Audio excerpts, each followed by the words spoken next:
நல்ல வெள்ளிக்கிழமையிலே அம்மா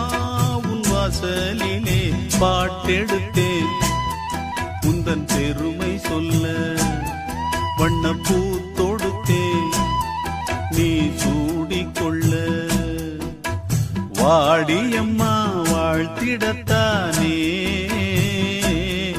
காந்தாரியம்மா உன் மகன் நானே நல்ல வெள்ளிக்கிழமையிலே அம்மா உன் வாசலிலே பாட்டெடுத்தேன் உந்தன் பெருமை சொல்ல வண்ணப்பூ